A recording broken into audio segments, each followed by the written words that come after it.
So hello everyone, Akash Shah from this side. So आज मैं solid state का लेक्चर नंबर 3 स्टार्ट करने वाला हूं, जो कि मोस्ट इम्पॉर्टेंट अब स्टार्ट हो रहा है। अब तक आपने जितना भी पढ़ा वो बहुत ज़्यादा इम्पॉर्टेंट नहीं था, सिर्फ जो डिफरेंस था crystalline solid and amorphous solid में एन आइसोट्रॉपिक एंड आइसोट्रॉपिक वाला जो था वो ज़्यादा इम्पॉर्टेंट था। बट जो चैप्टर यहाँ पर ये शुरू कर रहा हूँ मैं लेक्चर 3 से, वो ये जो है बहुत बहुत बहुत ज़्यादा इम्पॉर्टेंट है।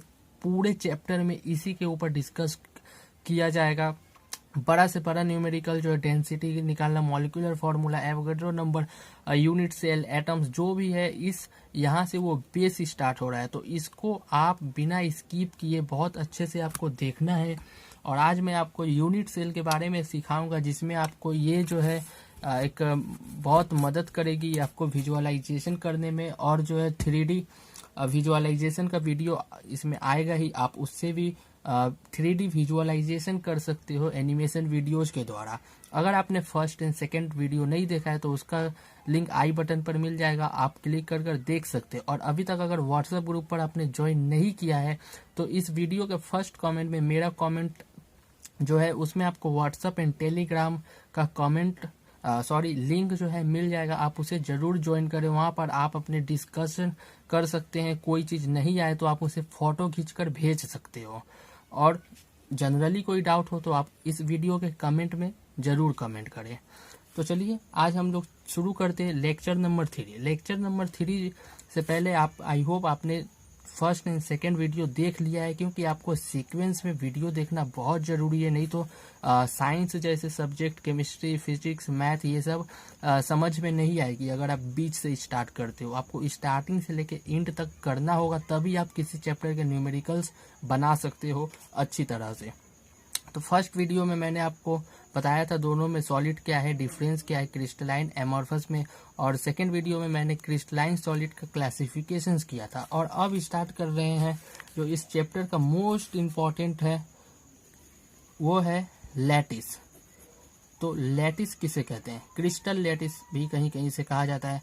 सो लैटिस किसे कहते हैं? तो हम लोग जानते हैं कि सॉलिड जो है कंसिस्टेंट पार्टिकल्स जो होता है, जैसे मैंने 4 तरह के सॉलिड्स का बताया था कि उसका कंसिस्टेंट पार्टिकल्स क्या होते हैं। तो इसमें कंसिस्टेंट पार्टिकल्स क्लोजली पैक्ड होते हैं सॉलिड में। तो वही क्लोजली पैक्ड जैसे जो अरेंजमेंट बनता है उसी को लैटिस कहा जाता है। मीन्स आप देख सकते हो ये पेन भी एक लैटिस है, क्योंकि इसमें एटम्स जो है क्लोजली पैक्ड होकर है। ये जो है ये एक्चुअली यूनिट सेल की तरह इसको मैं ट्रीट करूंगा। तो अभी मैं आपको और बताऊंगा नीचे डायग्राम्स के सहायता से। तो सबसे पहले देखिए लैटिस कहते किसे हैं, उसका मैं डेफिनेशन लिखने जा रहा हूं। तो लैटिस जो है ये एक रेगुलर है, रेगुलर अरेंजमेंट। आप इसे अपने नोटबुक में भी लिख लें, रेगुलर अरेंजमेंट ऑफ कंसिस्टेंट, यहाँ पे आप पूरा लिख लेना, consistent particle in 3D means 3 dimensional, या इसको आप बोल सकते हो कि रेगुलर अरेंजमेंट। ये जो है regular arrangement of lattice point, regular arrangement of lattice point. Lattice points जो होते हैं उसी का रेगुलर अरेंजमेंट कर करके एक लैटिस फाइनली क्रिएट होता है। तो चलिए एक डायग्राम के थ्रू मैं आपको और भी कुछ पॉइंट्स बता रहा हूँ। जैसे आपको मैंने बताया था कि आपको क्रिस्टलाइन सॉलिड के ऊपर ज़्यादा पढ़ना है। तो क्रिस्टलाइन सॉलिड में आपको पता है कि रेगुलर अरेंजमेंट होता है लॉन्ग रेंज में। तो अगर मान लीजिए कुछ मैं ऐसा डायग्राम बना रहा हूँ रेगुलर अरेंजमेंट करने के लिए, तो ये डायग्राम कुछ ऐसा है जैसा कि आपने घर में लड्डू सजाते हो इस तरह से।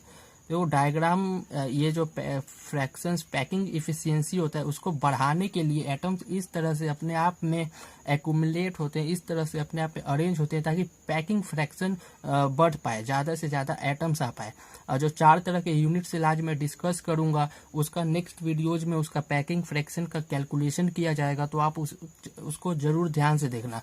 तो इस तरह से मान लो एक एटम्स होते हैं, जो ये एटम्स और उसका ये सेंटर, तो आप इसका सेंटर पार्ट को ही यहाँ पे दिखाया गया है। और पूरा चैप्टर में आप इस सेंटर पार्ट से ही काम चलाओगे। यहाँ पे पूरा ये एटम बनाने का जरूरत नहीं होता है। तो ये जो पॉइंट्स से ये जो बन रहा है, ये जो लैटिस फॉर्म हो रहा है पॉइंट से, इस पॉइंट को कहा जाता है, इस पॉइंट को कहा जाता है लैटिस पॉइंट। इंपॉर्टेंट टर्म है लैटिस पॉइंट किसे कहते हैं, देखो यही सब पॉइंट्स को लैटिस पॉइंट कहते हैं।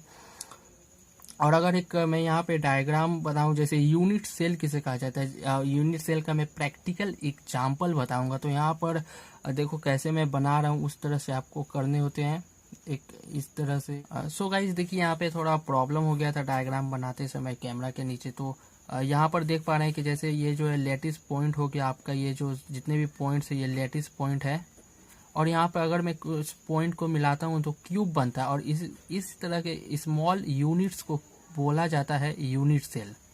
यूनिट सेल इसका आप एग्जांपल देख सकते हो कि आप अभी जिस रूम में बैठे हो वो रूम जो है किससे बना है, आपका जो रूम है वो किससे बना है, ब्रिक्स से। ब्रिक्स मीन्स ईंटों से बना है। तो एक ईंटा डालकर ऐसे ऐसे कर कर जो मिस्त्री बनाते हैं, फिर ऊपर ईंटा डालते हैं, फिर उसके ऊपर डालते हैं, तो ऐसे ऐसे कर कर आपका जो एक रूम बन गया जिसमें आप बैठो, आपका घर बन गया। तो वो आपका पूरा घर जो है ये रूम जो है इसको आप लैटिस बोलोगे। और ये जो ब्रिक्स है वो यूनिट सेल है, मीन्स इसका रिपीटेशन हुआ, इसको रिपीट कर करके आपका जो है रूम बना, मीन्स वो लैटिस है। मीन्स इस तरह का क्यूब जो है बन बनकर बनते एक लैटिस का फॉर्म करेगा। जैसे ये ही क्यूब जो है इस तरह से भी रहेंगे।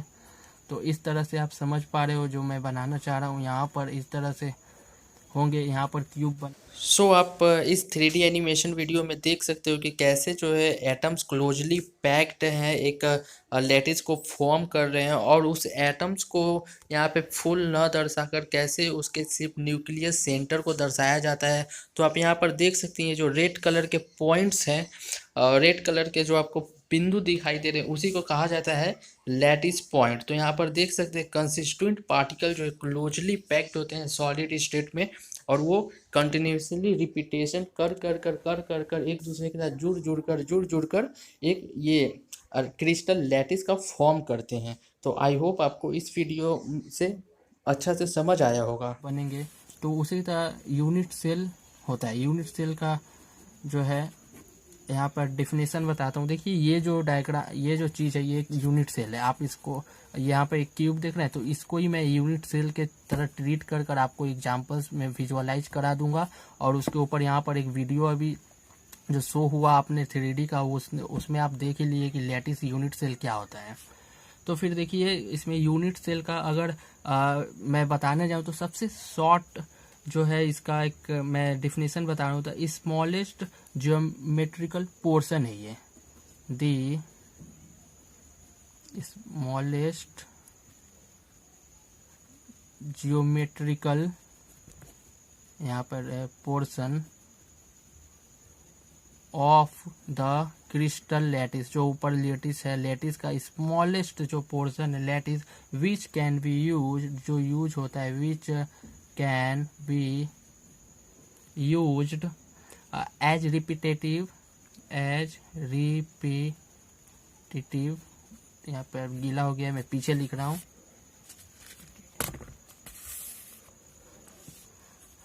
Repetitive unit to build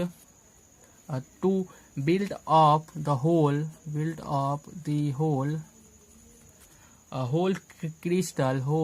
crystal lattice, जो पूरा लैटिस को बनाने में रिपीट किया जाता है बार बार, उसी को जो है कहा जाता है इज कॉल्ड यूनिट सेल। तो उसी को कहा जाता है यूनिट सेल। तो ये यूनिट सेल जो है 4 प्रकार के होते हैं। यूनिट सेल 4 प्रकार के होते हैं। देखिए जो मैंने यूनिट सेल बताया, लैटिस आपने समझ में आ गया और यूनिट सेल समझ में आएगा कि एक यूनिट सेल को आप बार बार रिपीट करते जाओगे तो आपका एक पूरा लैटिस फॉर्म हो जाएगा।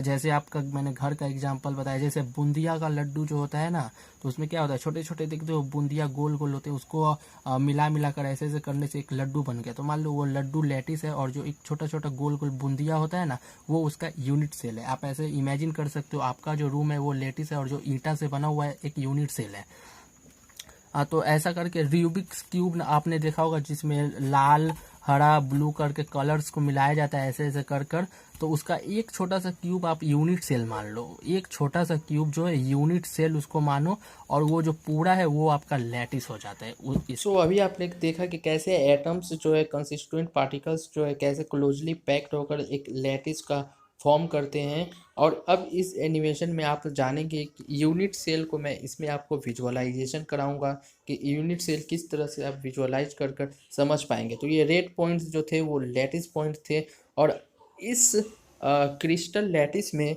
जो आपको ये ग्रीन कलर का एक यूनिट दिखाई दे रहा है, यूनिट सेल वही है, और उसको बार बार रिपीट करते करते करते करते एक लैटिस का फॉर्म हो जाता है।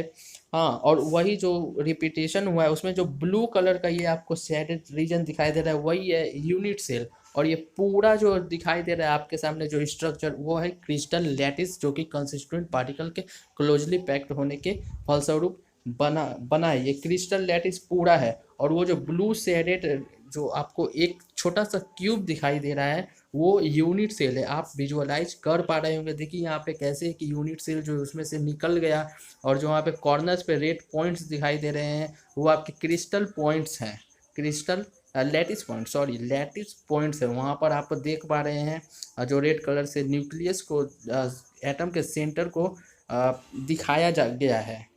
तो आप एक बार फिर देखिए कैसे ग्रीन कलर का जो है वो बार बार रिपीट हो होकर एक क्रिस्टल लैटिस का फॉर्म कर दिया, और उसके बाद जो वो ग्रीन पोर्शन है वही जिसको अभी ब्लू से शेडेड किया जाएगा, ब्लू जो है वही एक ये जो आप देख रहे हैं वो यूनिट सेल है, ये एक यूनिट सेल है, और ये पूरा जो है वो एक क्रिस्टल लैटिस है, क्रिस्टल लैटिस यही है। तो इसके बाद अगर हम लोग एक यूनिट सेल को उसमें से निकाल कर आपको और विजुअलाइजेशन कराना चाहें यूनिट सेल क्या है, तो उसके देखिए एक क्यूब है जिसका आप उसमें एक्सिस के द्वारा उसको मैं दिखाना चाह रहा हूँ। मान लीजिए ये एक्स एक्सिस है, ये वाई एक्सिस है, ये जेड एक्सिस है, और उसके जो किसी 3 साइड्स को मैं साइड की लेंथ ए और बी और सी मान रहा हूँ, और एक्स एक्सिस ऊपर में वाई एक्सिस और इधर जेड एक्सिस जो ए साइड के साथ है। तो एक्स एंड वाई के बीच का एंगल लेट सपोज अल्फा है, वाई और जेड के बीच लेट सपोज एंगल गामा है, और ए और सी के बीच का एंगल जो है बीटा है।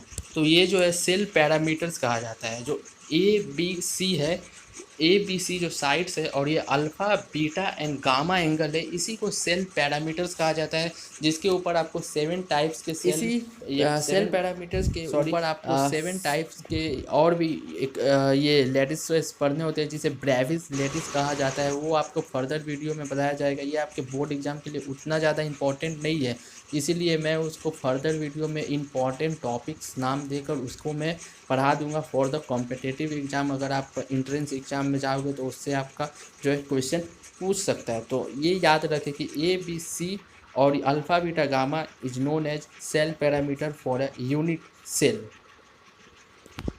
केस में। तो यूनिट सेल जो है 4 प्रकार के होते हैं।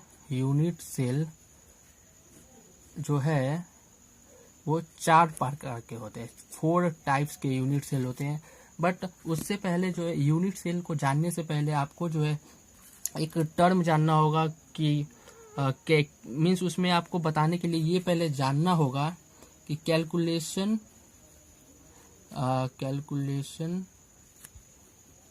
फॉर, यहाँ पर ये जो यूनिट सेल्स है वो कुछ कंट्रीब्यूट करते हैं।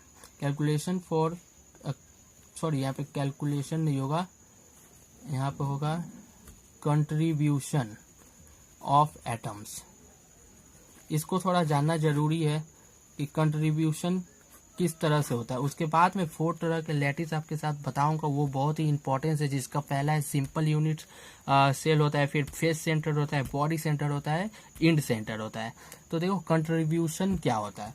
अगर कोई भी कॉर्नर्स एटम, अगर किसी भी कॉर्नर्स एटम का कंट्रीब्यूशन क्या होता है, वह जो होता है 1/8 होता है। 1/8 एक अगर एटम जो है, मैं अभी बता रहा हूँ, जैसे मान लो यहाँ पर एक क्यूब में बना रहा हूँ, देखो यहाँ पे क्यूब है, इसको मैं मिला रहा हूँ तो ये यूनिट सेल बन गया। जस्ट सपोज इसके जैसा एक यूनिट सेल बन गया। 3D विजुअलाइजेशन में आपको वो वीडियो में सब समझ में आ जाएगा। तो मान लो यहाँ पर ये जो लैटिस पॉइंट है, इसका जो न्यूक्लियस दर्शाया कि अगर आप एटम को बनाना चाहो तो कुछ इस तरह से यहाँ पर एटम्स है, और इस कॉर्नर पर भी एक एटम है, इस कॉर्नर पर भी एटम है। कॉर्नर्स पे जो है बहुत तरह के एटम्स है।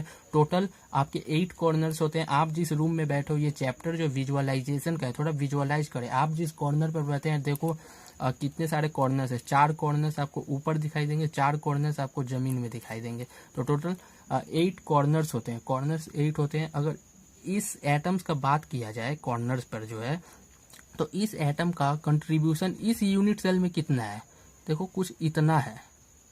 ये जो है इतना है, तो ये पूरे का 1/8 पार्ट है। देखो पूरे का 1/8 पार्ट अगर विजुअलाइज करो तो अगर मान लो ये तो आधा है, तो आधा कटोरा एक ले लो एटम का, आधा कटोरा का कितना भाग लिया जा रहा है, देखो तो समथिंग ये इतना सा भाग लिया जा रहा है। मीन्स आधा कटोरा का आधा का भी आधा लिया जा रहा है, मतलब वो तो पहले से आधा है, आप उसका भी आधा ले रहे हो। मीन्स ये 1/4 हो गया।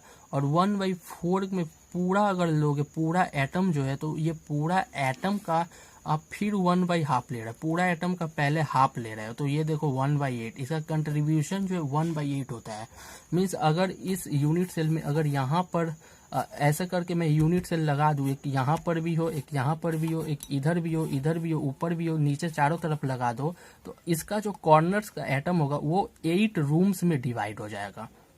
आप अपने रूम में मान लो कि यहाँ कहीं बैठ कर देख रहे हो और इस जो छत का यहाँ पर रूम है, तो यहाँ अगर कोई एटम है तो आप इमेजिन करो कि वो 8 रूम्स में, जो अगर मल्टी स्टोरेज बिल्डिंग होता है जो, उसमें देखना इधर इधर 8 रूम्स में एक एटम जो है अपने आप को कंट्रीब्यूट करेगा। तो इस यूनिट सेल में उस एटम का कंट्रीब्यूशन कितना, 1/8। आई होप मैंने आपको ये चीज़ समझा पाया। सो आप इस विजुअलाइजेशन में देख सकते हैं कैसे एक यूनिट सेल को एक जगह रख दिया गया है और चारों के कॉमन कॉर्नर्स जो एक दूसरे को टच कर रहे हैं वहाँ पर एक एटम को रख दिया गया है, और वो एटम जो है अपने थोड़े थोड़े 1/8 पार्ट को 8 यूनिट सेल में शेयर कर रहा है। तो आप देख सकते हैं कि कैसे 1/8 पार्ट, वन एटम का 1/8 पार्ट हर एक यूनिट सेल के कॉर्नर्स को मिला है। हर एक यूनिट सेल को 1/8 पार्ट ही उस एटम्स का मिल पाया है। तो इस विजुअलाइजेशन में एक्चुअली स्टूडेंट को इसमें बहुत प्रॉब्लम होती है विजुअलाइज करने में, बट फिर भी आपको मैंने जो अपने क्यूब के माध्यम से समझाया था, आई होप उससे आप समझ गए होंगे और इससे आप समझ पा रहे होंगे contribution of 1/8 of corner atoms. उसके बाद देखिए होता है कि एटम्स जो होते हैं फेसेस पर होते हैं। तो फेसेस पर जो एटम्स होते हैं उसका कंट्रीब्यूशन क्या होता है, तो उसका कंट्रीब्यूशन जो होता है हाफ होता है। सिंपली उसका कंट्रीब्यूशन जो है हाफ होता है। इसको आप कैसे याद रखोगे, मान लो ये एक यूनिट सेल है, तो यहाँ पर मान लो ये फेस है, तो यहाँ पर जो भी एटम है, तो यहाँ आपको समझ नहीं आएगा बट यहाँ समझ आएगा। मान लो ये आपका रूम है, तो यहाँ पर एक एटम है, तो एक गोल एटम है यहाँ पर अटैच्ड है, तो उसका आधा पार्ट आपका इस रूम में आएगा और आधा पार्ट आपका बगल में जो रूम है उसमें आएगा। आप अपने रूम में इस तरह से इमेजिन करो, तो आधा इधर आएगा, आधा इधर आएगा। तो इस तरह से समझो ये एक दीवार है, ये यूनिट सेल का दीवार है, ये जो ये फेस है ये दीवार है। तो इस तरह से वो एटम है, देख लो आधा इसमें ये कंट्रीब्यूशन है, और ये जो किसी और रूम में है, ये किसी और यूनिट सेल में चला गया, ये किसी और यूनिट सेल में, जो आपका यूनिट सेल है इसमें इसका कंट्रीब्यूशन इतना है। तो पूरे का कितना है, पूरे का हाफ ही तो हुआ, तो पूरे का यहाँ पर हाफ कंट्रीब्यूशन है।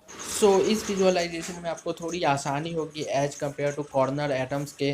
दोनों यूनिट सेल को आप इस तरह रखें कि उनका एक फेस जो है कॉमन है, और उस फेस में एक यहाँ पर देख सकते हैं एक एटम रखा गया है, जिसमें एटम का कंट्रीब्यूशन आप देख सकते हैं कैसे इस यूनिट सेल को हाफ एटम मिल रहा है और इस यूनिट सेल को हाफ एटम मिल रहा है। तो इस तरह से इस विजुअलाइजेशन में आप समझ पा रहे होंगे कि कैसे फेसेस में जो एटम्स होते हैं उनका कंट्रीब्यूशन एक यूनिट सेल में 1/2 हाफ के बराबर होता है। इस 3D इमेजिनेशन वीडियोज में आई होप आप सब कुछ अच्छे से समझ पा रहे हो। उसके बाद जो होता है बॉडीज का एटम होता है। बॉडी में जो कितने एटम्स होते हैं, बॉडी एटम्स मीन्स जो होता है वो एटम जो पूरी तरह से आपके यूनिट सेल के बीचों बीच है, जो बीच में एकदम वो एटम है, बीचों बीच। मीन्स ये आपका यूनिट सेल है, इसके बीचों बीच कोई एटम है, बीच में एकदम हवा में। जैसे आप रूम में बैठे हो, तो आप एक रूम में बैठे हो, तो आपका पूरा शरीर का भाग उसी रूम में है, किसी और रूम में है नहीं है, आप उसी रूम के पार्ट बन गए। तो उसका कंट्रीब्यूशन जो है 1 होता है, 1। हाँ यस, तो यहाँ पर थोड़ा कैमरा फोकसिंग प्रॉब्लम हो रहा है। हाँ, तो यहाँ पे इसका कंट्रीब्यूशन 1 होता है। जैसे मान लो यहाँ पर 1, तो ये पूरा जो यूनिट सेल का अगर मैं ऐसे दिखाऊं तो वो पूरा बीचों बीच है, तो ये इधर के यूनिट सेल में पार्टिसिपेट कर ही नहीं सकता, वो बीचों बीच है, तो उसका कंट्रीब्यूशन 1 होता है। तो ये बहुत इंपॉर्टेंट है, आप इसे याद रख ले, कॉर्नर्स एटम, और 3D वीडियो में आप जरूर सो जैसे कि मैंने आपको बोला कि बॉडी का जो कंट्रीब्यूशन है वो 1 होता है और इसे समझना बहुत भी आसान है। तो आप इस विजुअलाइजेशन वीडियो में देख सकते हैं कि एक ही यूनिट सेल है और उसके बीचों बीच एक एटम रखा हुआ है। जैसे आप अपने रूम में हो इस समय, तो आप अपने रूम में फुल कंट्रीब्यूशन आपका बॉडी उसी रूम में है, इससे इधर उधर का किसी भी रूम में नहीं है। तो यहाँ पर आप देख सकते हो कि जो एटम है वो कैसे उसी यूनिट सेल में बीचों बीच पड़ा हुआ है और इस वजह से इसका कंट्रीब्यूशन 1 है। कॉर्नर्स का 1/8, बॉडी का 1 और फेस सेंटर का एटम का 1/2। ये आपको बहुत इंपॉर्टेंट चीजें यहाँ पर बता दी हैं, इसीलिए मैं बोल रहा था ये चैप्टर बहुत इंपॉर्टेंट है। और कॉर्नर्स के जो एटम है उसका डिस्ट्रीब्यूशन जो 1/8 होता है, फेस का जो है 1/2 होता है, और बॉडी का जो है 1 होता है। तो आप देख पा रहे हैं, पहले छोटा, फिर उससे थोड़ा बड़ा, फिर उससे बड़ा। तो ऐसे कर आप सीक्वेंस में याद कर सकते हो। तो देख लो, क्योंकि अभी जो यूनिट सेल बताऊंगा उसमें इस सब का यूज होगा, तो फिर उसमें मैं ये डिटेल्स में नहीं बताऊंगा कि 1/8 कहाँ से आया, 1/2 और 1 कहाँ से आया। आपको यहाँ पर मैंने फुल बता दिया है। तो चलो अब यहाँ पर देखते हैं टाइप्स ऑफ यूनिट सेल। यही इंपॉर्टेंट है, बहुत इंपॉर्टेंट था। ऊपर जो बताया ये पूरा वीडियो ही आज का पूरा बेस क्लियर करेगा आपको। तो टोटल 4 टाइप्स के होते हैं, बस इसको मैं 2 टाइप्स का कैटेगराइज भी अगर किया जाता है बहुत सारे बुक्स में। तो एक होता है सिंपल, या इसको कहा जाता है प्रिमिटिव यूनिट सेल, और इसमें जो है 3 तरह के आ जाते हैं। अगर आप डायरेक्ट 4 बोल सकते हो, और नहीं तो इस तरह से कर सकते हो, क्योंकि ये जो होता है ना सेंटर्ड होता है। Centred unit cell, centred means unit cell होता है। जैसे पहला आ जाता है फेस सेंटर्ड, फेस सेंटर्ड। उसके बाद आता है बॉडी सेंटर्ड, इसका बहुत यूज है। इसमें सभी किसमें कितने एटम्स होते हैं, फिर से इसका पैकिंग फ्रैक्शन क्या होता है, इसके ऊपर फॉर्मूलाज आएंगे बहुत सारे।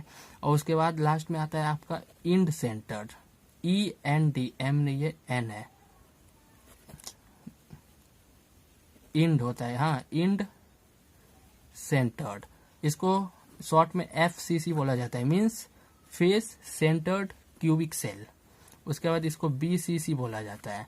यही मोस्ट यूज होता है। इंड सेंटर्ड आपको ज़्यादा यूज नहीं होता है, इसीलिए इसका आपको कहीं भी शॉर्ट फॉर्म जल्दी दिखेगा भी नहीं। ये यूज नहीं होता है आपका, ये ज़्यादा यूज होता है। इसको आप बोला जाता है SCC शॉर्ट फॉर्म में, सिंपल क्यूबिक यूनिट सेल। इसका PCC मैंने नाम इसका जल्दी यूज नहीं होता है, बट फुल फॉर्म में आपका एग्जाम में कभी प्रिमिटिव यूज कर देगा। तो आप मत बोलना कि सर आपने चारों पढ़ा दिया बट एक प्रिमिटिव नहीं पढ़ाया, वही एग्जाम में आ गया, मेरा 1 नंबर का नुकसान हो गया, 4 नंबर का नुकसान हो गया। तो ऐसा नहीं बोलना है, आपको फुल 360 डिग्री पढ़ना है, पूरा जानना है कि सिंपल को ही प्रिमिटिव बोला जाता है। तो अब जो है आपको कैलकुलेशन करना है, calculation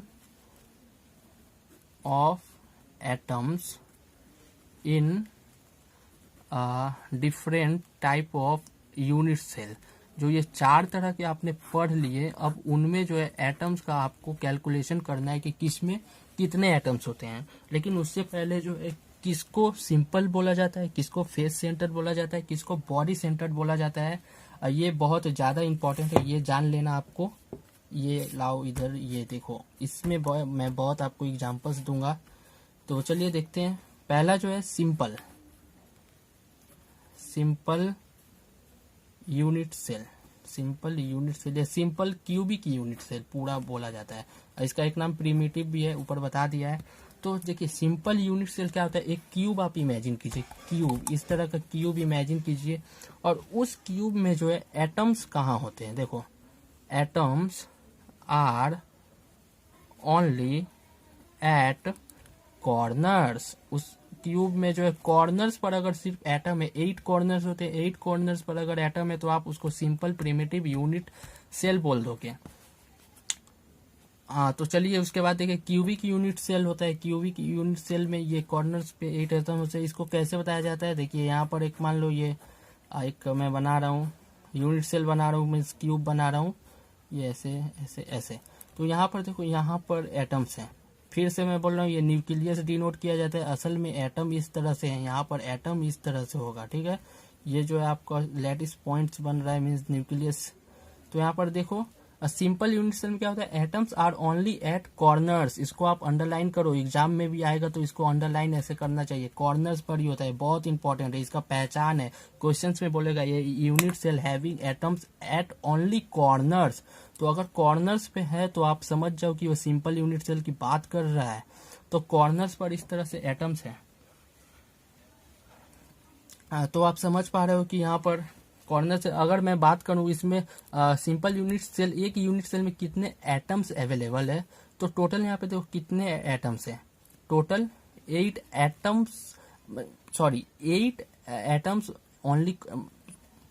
once again, atoms are only at corners, corners पर एटम है। और कॉर्नर्स के एटम का कंट्रीब्यूशन कितना होता है, देखो मैंने यहाँ पे बताया हुआ है, कॉर्नर्स का जो एटम है, कॉर्नर का जो एटम है उसका कंट्रीब्यूशन 1/8 होता है। देख लो 1/8 होता है उसका कंट्रीब्यूशन। तो यहाँ पर आप देखो 1/8 कॉर्नर्स का कंट्रीब्यूशन होता है। और कॉर्नर्स पे एटम्स है कितने, तो एक का 1/8, एक का कंट्रीब्यूशन 1/8। यहाँ पर टोटल 8 है, देखो 1 2 3 4 5 6 7 8। आप जिस रूम में बैठे हो वहां पर भी 8 कॉर्नर्स हैं। तो टोटल 8 कॉर्नर्स है, तो 8 कॉर्नर्स पर एटम्स है। तो अगर इसको सॉल्व करोगे तो 1 एटम, ये पसीना हो रहा है थोड़ा, इक्वल टू 1 एटम। तो अगर कोई पूछे कि सिंपल यूनिट सेल में कितने एटम्स होते हैं, तो आप सिंपली बोलेगे 1 एटम्स उसमें होते हैं। कैसे अरेंज होते हैं, तो एटम्स जो है कॉर्नर्स पर अरेंज होते हैं। आप 3D वीडियो में आप इसे अच्छे से समझ लेना, मैं अभी जो यहाँ पर शो होगा। तो अगर मान लो ये क्यूबिक यूनिट सेल है, तो यहाँ पर एक एटम से, यहाँ पर एक एटम से, यहाँ एक एटम से, यहाँ एक, तो ऊपर में 4 एटम्स हो गए। उसके बाद मैं नीचे की साइड में जा रहा हूँ, देखो यहाँ एक एटम्स रहेगा, एक यहाँ रहेगा, एक अब इस साइड में यहाँ रहेगा, यहाँ रहेगा, टोटल 8 एटम। बस इसमें सिर्फ कॉर्नर्स पर ही होते हैं सिंपल यूनिट सेल में। तो यहाँ पे डेट्स ऑल, सिंपल का जो एटम्स है 1 होता है, एकदम दिमाग में रख लेना है। यहाँ पर इसको जो है जेड भी बोला जाता है, जेड। इस चैप्टर में जेड होगा, अगर का एक ये डेंसिटी में ये आपका जेड यूज करना होगा। अगर बोला जाए सिंपल यूनिट सेल है, तो डेंसिटी में जो जेड का फॉर्मूला, जेड का वैल्यू में आपको वहाँ पे 1 खुद ही लिख देना है। फेस सेंटर आएगा तो जेड का जगह पे 4 लिख देना है, इस तरह से करना है। आप इस विजुअलाइजेशन में प्रिमिटिव क्यूबिक यूनिट सेल को देख पा रहे हैं, जिसका और भी नाम है एक सिंपल क्यूबिक यूनिट सेल, जिसमें यूनिट सेल आप देख पा रहे हैं जिसके 8 कॉर्नर्स है, 8 कॉर्नर्स पर आपको एटम्स दिखाई दे रही है। देखिए ये एटम्स है, बट इनका न्यूक्लियस को जो है रिप्रेजेंट किया जाता है, लैटिस पॉइंट जिसे आप कहते हैं। तो यहाँ पर जैसे ही जितने भी कॉर्नर्स के थे वो 1/8 कंट्रीब्यूशन करते हैं, तो उसे अगर आप ऐड करते जाओगे 1/8 पार्ट, 1/8 पार्ट, 1/8 पार्ट, तो देखिए कैसे सभी एटम्स को अगर जोड़ दिए तो 1 एटम बच रहा है। मीन्स प्रिमिटिव और सिंपल क्यूबिक यूनिट सेल में जो है सिर्फ 1 एटम ही होते हैं। मीन्स 1/8 कर टोटल 8 कॉर्नर्स है, तो 8 एटम्स है, तो 1/8 इंटू 8 इक्वल टू 1, तो 1 एटम है। तो आप इस विजुअलाइजेशन में आप इजीली समझ पा रहे हैं। और मैं जो अपने एक जो लूडो खेलने वाला डाइस का जो एग्जांपल बता रहा हूँ उसको भी इग्नोर मत कीजिए, वो भी आपका एक विजुअलाइजेशन है। और यहाँ पर आप एनिमेशन के द्वारा विजुअलाइजेशन कर पा रहे हैं कि कैसे यहाँ पर एटम का स्लाइड कट कर वो जो और भी यूनिट सेल में उसका जो है डिस्ट्रीब्यूशन है वो उसमें चला जा रहा है। और एक यूनिट सेल में जो डिस्ट्रीब्यूशन है 1 एटम का कंट्रीब्यूशन है उसको ऐड करोगे तो यहाँ पर 1 एटम सिंपली बच जाता है। तो आई होप आपको इसमें समझ आ रहा होगा। इतना अच्छा से समझाने के लिए पहली बार आपको ऐसा वीडियो देखने को मिल रहा है, तो इसीलिए मैं बोलना चाहता हूँ कि आप मेरे वीडियोज़ को सभी के साथ शेयर करें, सभी को मेरे चैनल के बारे में बताएं, ताकि मेरा चैनल अच्छे से ग्रो हो पाए, मैक्सिमम लोगों को ये सब वीडियोज़ मिल पाए। जो लोग कोचिंग ट्यूशन में सिर्फ टीचर का लेक्चर सुनते हैं, विजुअलाइजेशन नहीं कर पाते हैं और ऐसा वीडियोज़ भी उन्हें नहीं मिल पाता है, ऐसा वीडियोज़ आपको फ्री ऑफ कॉस्ट मिल रहा है, तो इससे अच्छी बात क्या हो सकती है। तो फ्री ऑफ कॉस्ट मिल रहा है तो आप फ्री में सब्सक्राइब भी कर पा रहे हैं और इसको शेयर करने का भी कोई पैसा नहीं लगता है। तो प्लीज़ इससे मेरा जो है हेल्प हो जाता है, थोड़ा मेरा चैनल ग्रो होता है। सभी लोग लाइक करते हैं वीडियोज़ को, कमेंट करते हैं, क्वेश्चन आंसर पूछते हैं। अगर उनका मार्क्स अच्छा आता है, 90+ बहुतों का आ चुका है मेरे से पढ़कर, तो मुझे बहुत अच्छा फील होता है। मुझे लगता है कि मैंने जो किया वो बहुत ही अच्छा काम किया है। तो दूसरा देखिए, दूसरा आपके पास आता है face. Face centred unit cell. देखिए फेस सेंटर्ड यूनिट सेल में क्या होता है इसको भी आप अच्छे से समझे। आई होप आपने सिंपल का जो है आपने 3D एनिमेशन में देखा होगा और मैंने जो क्यूब से बताया होगा आपको अच्छे से समझ में आया होगा। अब आपका दिमाग जो है खुल रहा होगा कि हाँ इसको समझना कैसे है, अब आपको समझने में बहुत आसानी होगी।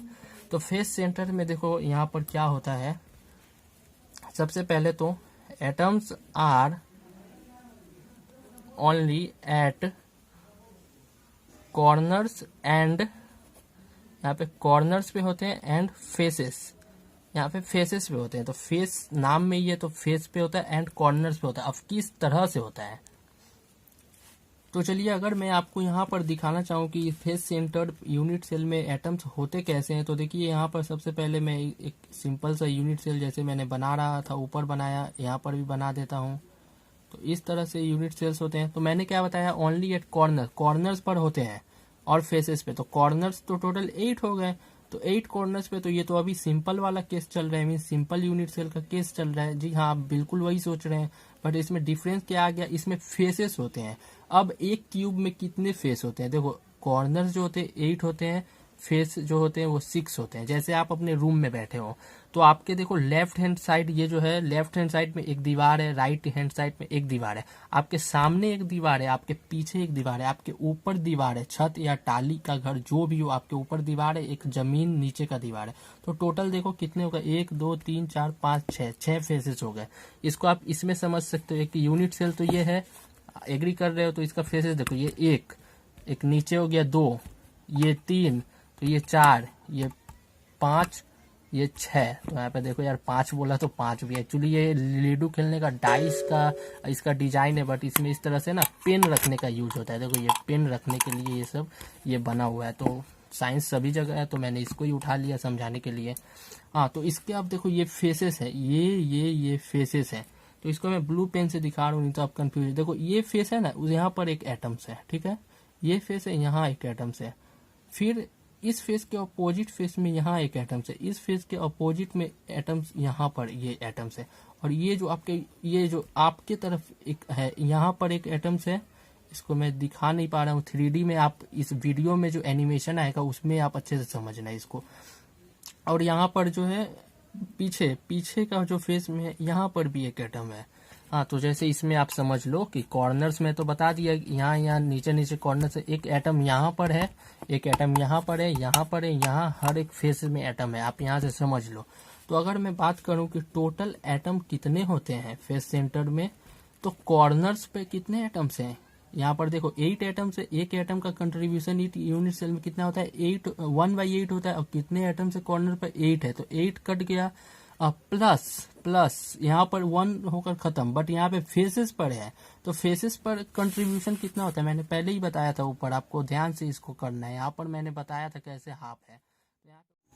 हाँ, तो देखो जैसा कि मैंने यहाँ पर दिखाया कि फेस का जो एटम्स होता है फेसेस पे, उसका कंट्रीब्यूशन कितना होता है, 1/2। तो फेस सेंटर में 6 फेसेस होते हैं, और 6 फेसेस के सेंटर में, किसी भी फेस का सेंटर में यहाँ पर एक एटम है।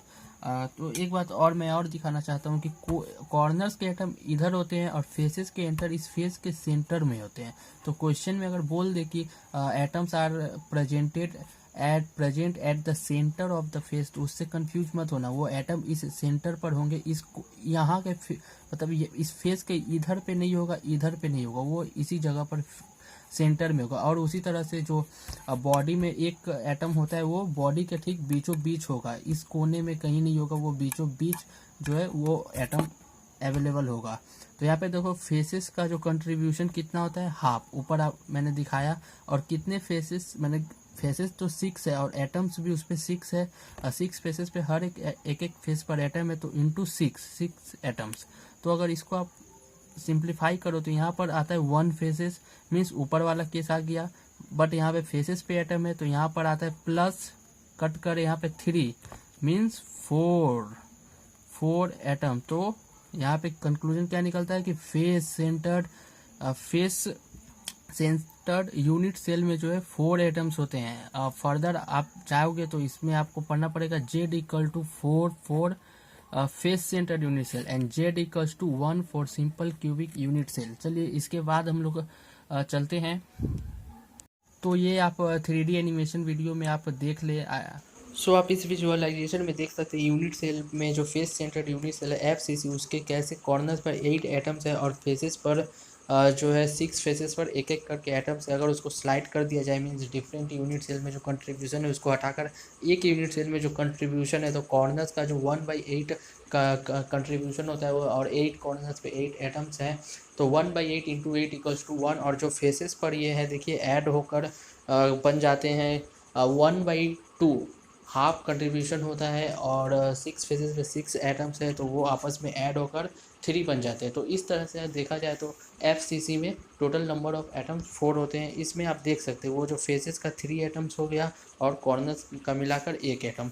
तो यही है face centre FCC 1 + 3 = 4 atoms. I hope आपको समझ में आ गया होगा।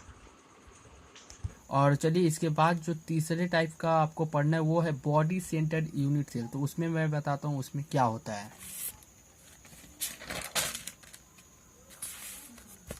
तो देखिए यहाँ पे थर्ड टाइप है body centred cubic unit cell, जिसको शॉर्ट फॉर्म में BCC यूनिट सेल भी बोला जाता है। BCCA body centred cubic unit cell. तो इसमें क्या कंडीशंस होते हैं? तो इसमें कंडीशंस होते हैं कि जो यूनिट सेल है एटम्स इस पे कहाँ प्रेजेंट होते हैं। देखो एटम्स आर प्रेजेंटेड एट, ये बहुत ही इंपॉर्टेंट है, एट कॉर्नर्स पर प्रेजेंट होते हैं and eight the centre of the body, body का सेंटर में प्रेजेंट होते हैं। जैसे मैं अगर आपको दिखाऊं तो मान लो ये एक यूनिट सेल है, अभी वीडियो आएगा इसमें 3D एनिमेशन वीडियो में आप और अच्छे से समझ पाओगे। ये है, तो मान लो यहाँ पर जैसे मैं बता रहा हूँ कि बॉडी सेंटर क्यूबिक सेल पे कॉर्नर्स पर होते हैं और बॉडी के सेंटर में होते हैं। तो कॉर्नर्स पर तो ये रहा एटम, देखो मैं ब्लू पेन से बना रहा हूँ उसको, ये एक्चुअली न्यूक्लियस को दर्शाया जा रहा है, लैटिस पॉइंट को। एटम तो एक्चुअली में ऐसे होते हैं, देखो ऐसे ऐसे बड़े बड़े होते हैं यहाँ पर। तो यहाँ पर देखो टोटल 8 मैंने बना दिया, 1 2 3 4 5 6 7 8 टोटल कॉर्नर्स पे हो गए। और बॉडी के सेंटर पे मतलब बीच में बना रहा हूँ। अब देखो 3D में ये आप समझ पाओगे इस एनिमेशन, इसीलिए मैं डालता हूँ कि आप जो विजुअलाइज कर पाओगे कि ये चीज़ एक्चुअली है कहाँ। जैसे ये आप क्यूब में देखोगे ना, एक डायगोनल को ऐसे मिलाओगे, ये डायगोनल को ऐसे मिलाओगे, ये डायगोनल को ऐसे, सभी के ऑपोजिट, यहाँ पर जो ऑपोजिट एटम के डायगोनल को मिलाते जाओगे तो बीच में वो जहाँ इंटरसेक्ट करेंगे मीन्स सेंटर पर, क्यूब के सेंटर पर, वहीं पर ये एटम अवेलेबल है। तो अगर जो है कैलकुलेशन अगर मैं करना चाहूँ, कैलकुलेशन फॉर एटम्स, अगर मैं बॉडी सेंटर में टोटल एटम्स की कैलकुलेशन करूं तो अब आई थिंक ये काम आप खुद कर सकते हो, क्योंकि आपने सिंपल और फेस का देख लिया है। तो बॉडी में देखो पहले क्या होता है, पहले जो है कॉर्नर्स पर एटम है, तो कॉर्नर्स पर कितने हैं, 8 एटम्स है, और एक एटम का कंट्रीब्यूशन कितना होता है, 1/8। टोटल इसमें कितने एटम्स होते हैं कॉर्नर्स पर, 8 कॉर्नर्स है, 8 एटम्स है, तो 8 प्लस ये सिंपल का केस था। फेस में मैंने फेस का लिया था यहाँ पर 1/2 इंटू 6 किया था, बट यहाँ पे अब बॉडी का बात आ गया है, सेंटर ऑफ द बॉडी, इस बॉडी के सेंटर में है, मीन्स यहाँ पर ओनली 1 ही एटम है। इसका फुल कंट्रीब्यूशन इस यूनिट सेल में, ये दूसरे यूनिट सेल में पार्टिसिपेट नहीं कर रहा है। तो यहाँ पर अगर सॉल्व किया जाए तो ये कट कर 1 + 1 तो 2, और इसको कहा जाता है बॉडी सेंटर के लिए जेड का वैल्यू जो है ये 2 है, मीन्स 2 एटम्स। बॉडी सेंटर में अगर पूछा जाए नंबर ऑफ एटम्स कितने होते हैं तो ये 2 होते हैं। आपने एनिमेशन में कैसे देखा कि ये जो इसका हाफ पार्ट जैसे कट जा रहा है, स्लाइड्स आपने एनिमेशन में देखा ना, सिंपल का और फेस का, तो कट जाता है स्लाइड, और वहाँ पर यहाँ पर जो है इसका ये जोड़ कर देखा जाता है तो टोटल 1 एटम आता है, और ये खुद 1 एटम है तो इसका 2, तो जेड का वैल्यू 2। अभी मैं न्यूमेरिकल्स कराऊंगा इसके ऊपर, बने रहे। तो इसमें जो है टोटल 2 एटम्स हैं। तो इसी के साथ और एक चीज़ देख लीजिए, मान लीजिए ये है बॉडी सेंटर। तो इसके यहाँ पर जो है 4 8 यहाँ पर कॉर्नर्स पे एटम है, और एक इस बॉडी के बीचों बीच, देखिए मैं यहाँ दिखा रहा हूँ, इसमें बॉडी के बीचों बीच में यहाँ एक एटम लगा हुआ है। मान लीजिए मैं एक एटम को हाथ में पकड़ा हुआ हूँ और यहाँ पर एकदम बीचों बीच है। आई होप अब आप समझ पा रहे होंगे, यहाँ पर वो एटम इस तरह से लगा हुआ है। तो इसमें आप थोड़ा अच्छा से समझ पा रहे होंगे।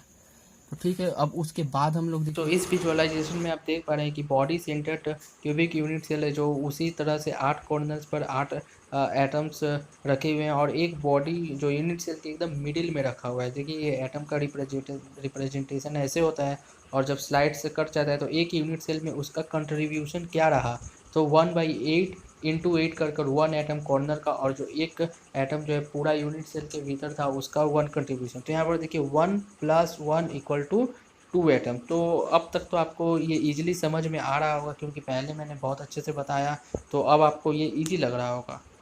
ये चलते हैं, जो आपका चौथा पढ़ना है वो है end centred cubic unit cell. End centred cubic unit cell, इसको थोड़ा ध्यान से समझना, ये थोड़ा सा अलग है, सभी से अलग है, इसका कुछ अलग ही फंडा होता है। सो यहाँ पर इसका देखिए जो एटम्स का प्रेजेंटेशन यहाँ पे कैसा होता है, atoms presented only at corners and यहाँ पर जो होता है ना, दो फेसेस पर होता है। अब वो जो है दो फेसेस जो है किस तरह से होते हैं ये मैं आपको बता रहा हूँ। एंड 1 सेट, इसको लिखोगे ऐसे आप, 1 सेट ऑफ फेसेस।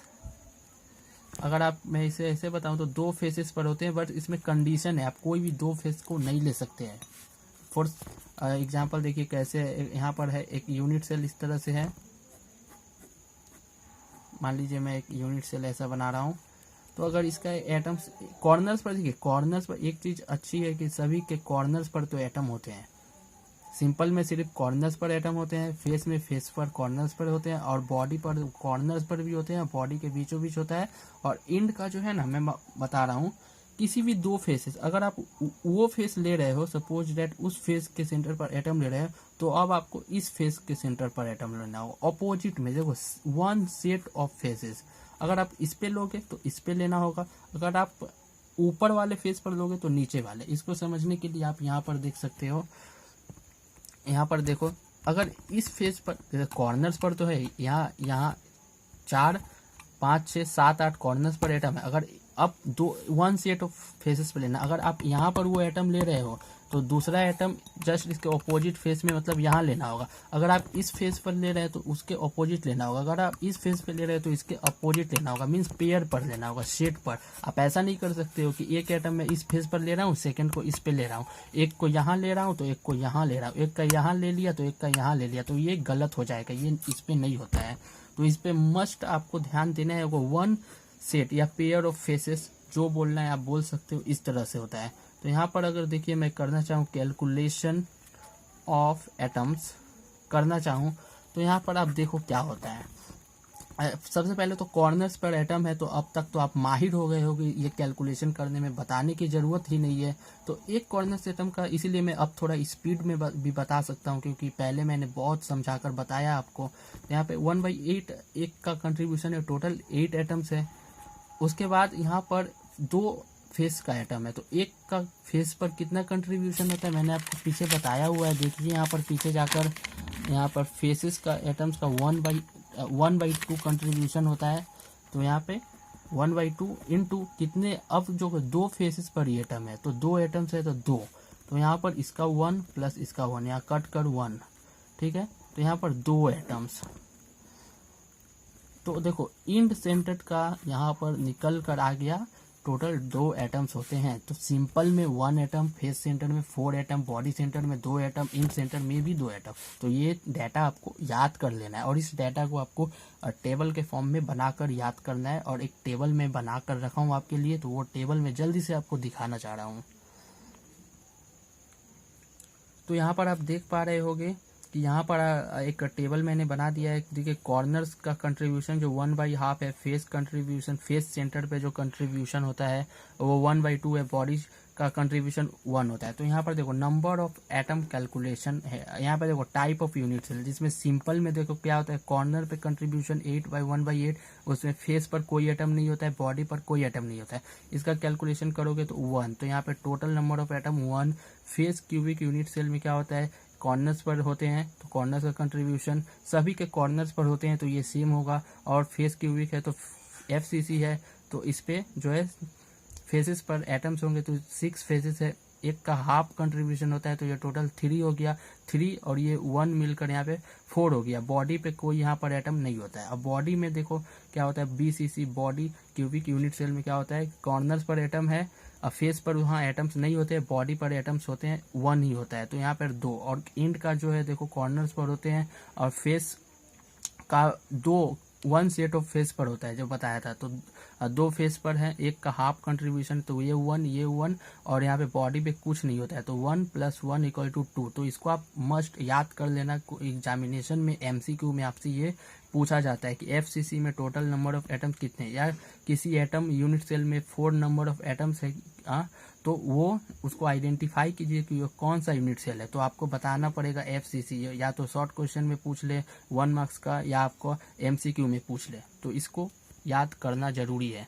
चलिए इसके ऊपर मैं कुछ न्यूमेरिकल्स इसके बेस पर है, मैं आपको 2-4 न्यूमेरिकल कराता हूँ, उसके बाद आप जो है इसके एक होमवर्क में दूंगा, उसको आप कमेंट बॉक्स में आंसर भी करना, और मेरे व्हाट्सएप ग्रुप पर आकर ज्वाइन होकर, लिंक दिया हुआ है कमेंट के फर्स्ट में जाकर, मेरा कमेंट में लिंक दिया हुआ है, उस पर जाकर आपको उसका पिक्चर अगर भेजना हो तो भेज सकते हैं, मैं देखूंगा आपने कैसे सॉल्व किया। सो देखिए गाइस, सबसे पहला क्वेश्चन मैं आपके सामने इस चैप्टर का लेकर जा रहा हूँ जो कि बहुत ही अच्छा क्वेश्चन है, और एक क्वेश्चन को कैसे ट्विस्ट कर क्वेश्चन बनाया जाता है ये भी आप सीखोगे। तो चलिए क्वेश्चन को मैं पढ़ कर बता देता हूँ। मैंने क्वेश्चन को पहले ही लिख लिया हूँ क्योंकि लिखने में बहुत सारा टाइम जाता है, और वीडियो को लंबा न करते हुए मैं क्वेश्चन को पहले ही लिख लिया। तो देखिए क्वेश्चन क्या है, आराम से पढ़िए, लाइन को समझिए। एन आयोनिक कंपाउंड है जो यूनिट सेल, एक आयनिक कंपाउंड है, उसका यूनिट सेल कंसिस्ट करता है ऑफ ए आयंस, उसमें आयंस है, आयनिक कंपाउंड में आयंस ही होते हैं। तो ए एक आयंस है जिसको ए से रिप्रेजेंट किया जा रहा है। तो A ions at the corners, A ions at the corners of a cube, cube का कॉर्नर्स पर है, and B ions on the centre of the face, face का सेंटर पे है of the cube. The geometrical और empirical, यहाँ पे geometrical formula पूछ सकता है या इम्पेरिकल बोलकर पूछेगा। Empirical formula for this compound would be, पहला क्वेश्चन से इसलिए मैंने आपको ऑप्शन दे दिया ताकि आपको लगे कि आपने जो सॉल्व किया क्या वो ऑप्शंस में है।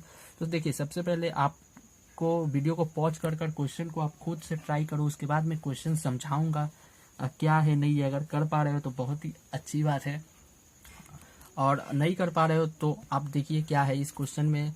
तो आई होप आपने ट्राई कर लिया होगा। तो चलिए स्टार्ट करते हैं।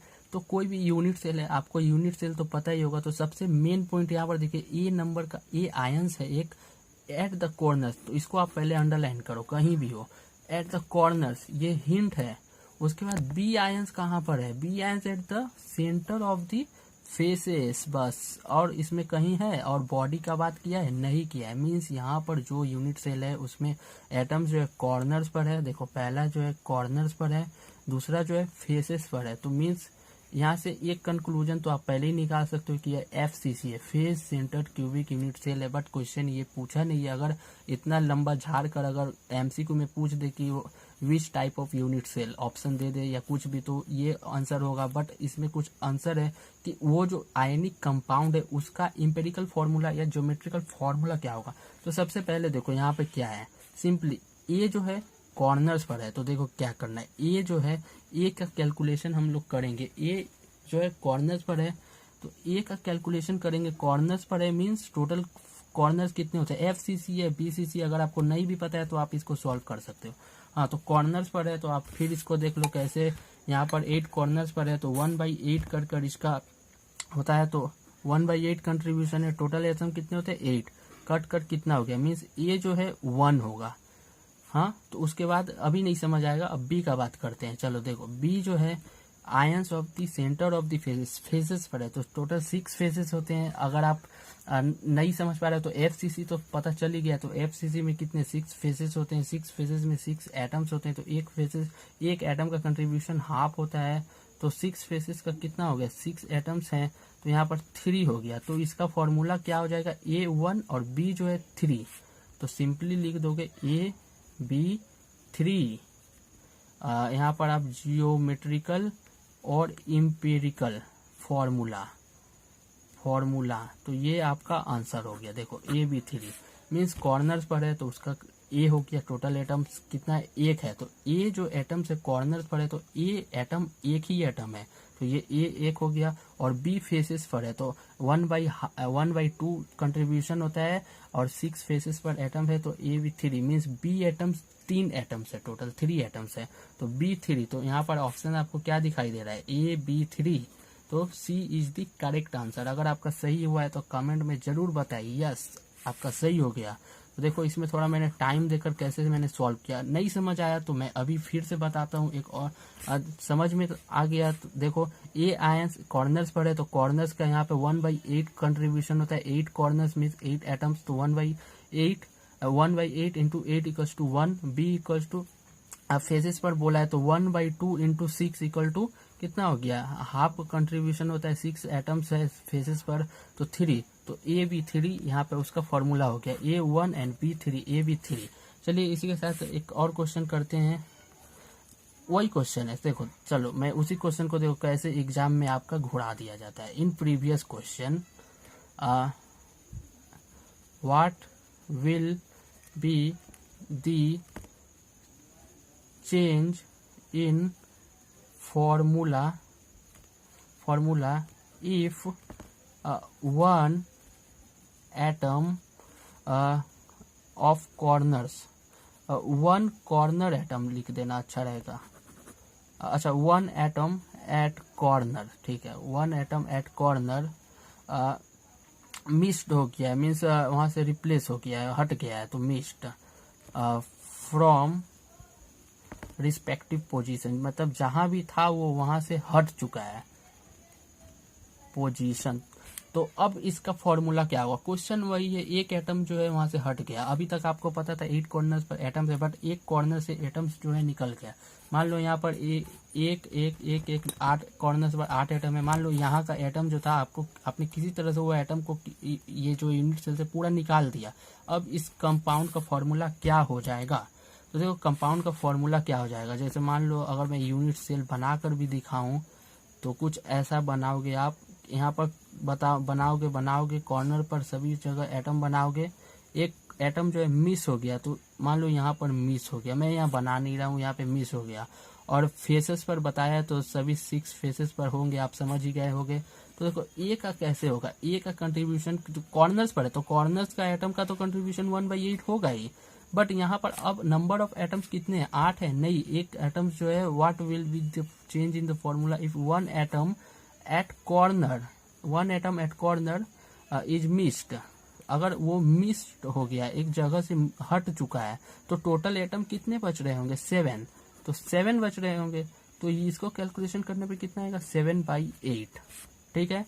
अब बी का कैलकुलेशन, तो बी तो मिस हुआ नहीं है तो वो तो अपने जगह पर है तो 1/2 कंट्रीब्यूशन है इंटू 6 तो इसका तो 3 होगा। तो इसका अब फॉर्मूला क्या होगा, तो यहाँ पे फॉर्मूला में लिख रहा हूँ formula of compound. Formula of compound क्या होगा, ए कितना है तो यहाँ पे 7/8। देखो वहां पे 1 आया था तो यहाँ पे 1 लिखना नहीं होता है तो 1 है, 1 लिखा नहीं जाता है यहाँ पर। और बी कितना आया, B3। तो ये आपका आंसर हो गया। बट मैक्सिमम जगह पे आपको फ्रैक्शन में आंसर नहीं देने होते हैं। एमसीक्यू में भी आए या सब्जेक्टिव क्वेश्चन है तो आपको इस तरह आंसर नहीं देने होते हैं। इसके नीचे कुछ नहीं है, 1 है तो आप 8 और 1 का एलसीएम लोगे तो 8 आएगा। तो एलसीएम से इसमें मल्टीप्लाई कर देना, 8 इंटू 8। तो अब इसका फॉर्मूला क्या हो जाएगा, यहाँ पर 7 ही रहेगा। 8 से मल्टीप्लाई 8 कट जाएगा 7। एंड बी जो है यहाँ पर ये नीचे तो 1 है तो 8 और ये 3 का मल्टीप्लाई करिए तो यहाँ पे 24 आ जाएगा। तो यहाँ पे देखो A7B24 आपको इंटीजर में आपको यहाँ पर आंसर देना होता है, इस तरह फ्रैक्शन में नहीं दे सकते। अगर एमसीक्यू में सिलेक्ट करने बोला है और एमसीक्यू वाला टीचर ने ये ऑप्शन में दे दिया है तो आप इसको सिलेक्ट कर देना, आंसर सही है, बट इसको आपने मॉडिफाई किया है। यह और ये एक ही चीज है, एक्चुअल में तो यही फॉर्मूला आ रहा है बट आपने इसको मॉडिफाई किया है। इसमें जो है नीचे जो भी हो उसको आप एलसीएम ले लेना, 2 और 3 होता तो 2 3 का एलसीएम लेकर 6 आता तो 6 से मल्टीप्लाई कर देते दोनों में, तो यहाँ 8 आया तो 8 से मल्टीप्लाई, 8 और 8 यहाँ पे कट गया तो 7 बचा, और 8 नीचे 1 है, 8 और 3 मल्टीप्लाई करके 24 हुआ। तो this is the answer for this question. तो आई होप यही 2 से आपको बहुत अच्छे से समझ में आ गया होगा। तो एक क्वेश्चन मैं और लिख रहा हूँ और उसको जो है मैं सॉल्व कर रहा हूँ, और एक क्वेश्चन जो सिंपल होगा मैं आपको होमवर्क में दे दूंगा। तो चलिए वो क्वेश्चन क्या है, तो वो क्वेश्चन लिख रहा हूँ कि इफ अ कंपाउंड, आप जो है ना इसको पढ़कर खुद से सॉल्व कीजिए वीडियो को पॉज करके। और इसके रिगार्डिंग में एक और क्वेश्चन आपको व्हाट्सएप पर या टेलीग्राम, व्हाट्सएप पर क्योंकि टेलीग्राम बहुत लोग ज्वाइन नहीं हो पा रहा है, कुछ प्रॉब्लम है साइबर पर नेटवर्क पर, तो इसीलिए व्हाट्सएप पर मैं वीडियो एक पिक डालूंगा, क्विज लूंगा, तो आप फ्रेंड के साथ उस क्विज को अटेंड जरूर कीजिएगा। तो if A compound consist of 3 atoms, मान लो उसमें 3 एटम्स है। एग्जामिनर कोई भी क्वेश्चन कैसे भी बना सकता है, इसका आप 1000 क्वेश्चन आप खुद बना सकते हो। 1 मिस हो गया, 2 मिस हो गया, 5 मिस हो गया, एटम पर है, बॉडी पर है, फेस पर है, कॉर्नर्स पर है, तो इसका आप आराम से बना सकते हो। 3 एटम्स PQR है, and if P atom are at corners, देखिए तो राइटिंग मेरा अच्छा नहीं है बट मैं बोल बोल कर लिख रहा हूँ, तो आप समझिए Q atoms are inside the body. इसमें देखिए क्वेश्चन बड़ा होता है बट आंसर बहुत छोटा आता है। And body and are atom at the centre of the faces पर, उसके सेंटर, फेसेस के सेंटर पे है, then what will be formula of this compound. चलिए इसका आप जो है सॉल्व कीजिए, मैं इसका आंसर, आप वीडियो को पॉज करके सॉल्व कीजिए, एंड आई होप आपने सॉल्व कर लिया होगा। चलिए इसमें आप समझ पा रहे हो कि P atom at the corner पे, Q atom at the body पर है, एंड R एटम जो है सेंटर ऑफ द फेसेस पर है। आप समझ गए होंगे। तो यहाँ पे मैं डायरेक्ट कैलकुलेशन करता हूँ फॉर P एटम्स के लिए। तो P एटम्स कॉर्नर पे मीन 1 का 1/8, एंड यहाँ पर 8 एटम्स है तो 1/8 इंटू 8, तो वहाँ पे टोटल 1 एटम हो जाएगा। एंड Q एटम का अगर मैं बात करूँ, Q एटम, तो यहाँ पर देखिए Q का जो है यहाँ पर क्या है, बॉडी पर है, तो बॉडी का तो 1 कंट्रीब्यूशन होता है, आप जानते ही है, तो इसका भी 1। अगर मैं R एटम की बात करूँ तो R फेसेस पर है, तो एक फेस का कितना कंट्रीब्यूशन करेगा वो एटम। सो यहाँ पर R कॉर्नर एटम पर 1/2 इसका कंट्रीब्यूशन है, टोटल 6 फेसेस होते हैं, 6 = 3। तो यहाँ पर देखो P का 1 आया, Q का 1 आया, 1 लिखा नहीं जाता, एंड R 3 आया, तो इसका फॉर्मूला हो जाएगा कुछ ये PQR3, इसका फॉर्मूला ये हो जाएगा। अगर आपको समझना है तो प्लीज आप इस न्यूमेरिकल से स्टार्ट करना, फिर से वीडियो को रिवाइंड कर देखो तो आपको जरूर समझ में आ जाएगा बहुत ही अच्छी तरह से। अब P कॉर्नर्स पे था, कॉर्नर का कंट्रीब्यूशन आपने शुरू में यूनिट सेल का पढ़ाते ही आ रहा हूँ, आपको ये रट जाना चाहिए, ये वीडियो ही इसी के ऊपर पूरा डेडिकेटेड है, रट जाना चाहिए। बॉडी का 1 होता है, फेसेस का 6 होता है, टोटल 6 फेसेस होते हैं। यहाँ पर आप नॉर्मल कैलकुलेशन करना जब तक कोई कंडीशन ना बोले। यहाँ पर देखो जैसे कंडीशन बोल दिया है कि if 1 atom at the corner is missed, एक एटम जो है वो मिस्ड हो गया, तो आपका देखो कैलकुलेशन कैसे उस आंसर से चेंज हो गया। अगर कुछ कंडीशन नहीं बोलता है तो देन आपका जो है नॉर्मल कैलकुलेशन ही आएगा, और नॉर्मल आपको करना है, एंड इंटीजर में यहाँ पे आ जाएगा। अगर यहाँ पे कंडीशन दे दे, फ्रैक्शन दे दे, यहाँ पर अगर 4 दे दिया होता तो यहाँ आप 4 से मल्टीप्लाई कर देते, तो ये हो जाता 4 and 3 मल्टीप्लाई करके 12, और यहाँ पे 4 में P4 Q4 R12 हो जाता। अगर यहाँ कंडीशन वैसा कुछ दे देता तो मैंने आपको बता दिया। तो सो गाइज मेरा राइटिंग ऊपर खराब हो रहा था, इसीलिए मैं होमवर्क क्वेश्चन यहाँ पर लिख दे रहा हूँ। तो देखिए, एक compound is made of 2 atom P and Q. P atom are placed at the corner and Q atom placed at the faces. Calculate the molecular formula, empirical formula या geometrical formula of this compound. आपको यहाँ पे comment your answer, मैं option नहीं दे रहा हूँ, आपको आंसर को ही कमेंट करना है। तो P atom at place at the corners, देखो पी जो है कॉर्नर्स पर है एंड क्यू एटम जो है प्लेस एट द फेसेस। बहुत ही ईजी है, इससे हार्ड तो मैंने ऊपर करा दिया, तो ये आपके लिए बहुत ही ईजी है। तो चलिए, आई होप आपको ये वीडियो बहुत पसंद आया। अगर पसंद आया तो सभी के साथ शेयर करें, पहली बार आए हैं तो सब्सक्राइब करें चैनल को और सभी के साथ शेयर करें, इस वीडियो को लाइक करें। तो चलिए, I am Akash signing off and tata and bye bye. मिलते हैं नेक्स्ट, इसी के ऊपर नेक्स्ट टॉपिक होगा, इसको मैं सॉल्व करूंगा नेक्स्ट वीडियो में। तब तक आप कमेंट करें और व्हाट्सएप पर एक और भी इसी तरह का क्वेश्चन मैं डालूंगा, तो व्हाट्सएप ग्रुप को ज्वाइन कर ले। तो चलिए, I am Akash signing off tata and bye bye. पढ़ाई करते रहें, आप सभी को ऑल द वेरी बेस्ट।